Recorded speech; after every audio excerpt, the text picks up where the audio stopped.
रिवायत में आता है कि हज़रत इब्राहीम बिन इदहम रहमहुल्लाह बल्ख के एक निहायत ताकतवर और मालदार बादशाह थे।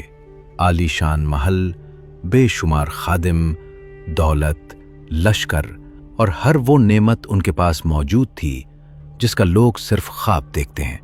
उन्हें लगता था कि जिंदगी में अब किसी चीज की कमी बाकी नहीं रही।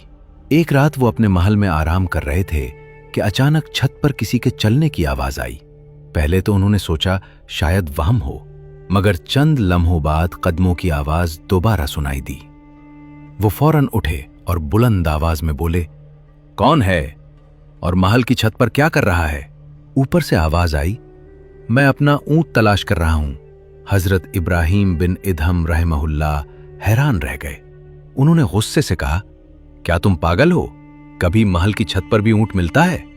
ऊपर से आने वाली आवाज ने फौरन जवाब दिया, अगर महल में बैठकर अल्लाह मिल सकता है तो फिर महल की छत पर ऊंट भी मिल सकता है। ये जुमला हजरत इब्राहीम बिन इदहम रहमहुल्लाह के दिल में तीर की तरह लगा। वो कुछ देर खामोश रहे, मगर फिर खुद को संभाल लिया और वापस अपने बिस्तर पर आ गए। चंद दिन गुजरे ही थे कि एक अजनबी शख्स बगैर इजाजत महल के दरवाजे से अंदर दाखिल होने लगा। सिपाहियों ने उसे रोक लिया, लेकिन वो मुसलसल आगे बढ़ता रहा। हजरत इब्राहीम बिन इदहम रहमहुल्लाह ने पूछा, तुम कौन हो और मेरे महल में क्यों दाखिल होना चाहते हो? उस शख्स ने स्कीन से जवाब दिया, मैं इस सराय में चंद दिन ठहरना चाहता हूं। हजरत इब्राहीम बिन इदहम रहमहुल्लाह बोले, ये सरा नहीं, मेरा महल है। अजनबी ने पूछा, तुमसे पहले इस महल का मालिक कौन था? उन्होंने जवाब दिया, मेरे वालिद। उसने फिर पूछा, और उनसे पहले? उन्होंने कहा, मेरे दादा। अजनबी ने एक और सवाल किया, और आज वो सब कहां हैं?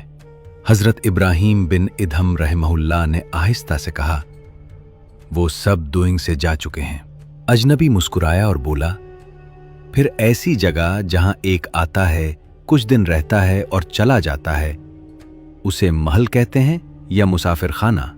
ये अल्फाज सुनते ही हजरत इब्राहीम बिन इदहम रहमहुल्लाह पर जैसे हकीकत आश्कार हो गई। उन्हें एहसास हुआ कि दुनिया की बादशाही हमेशा रहने वाली नहीं।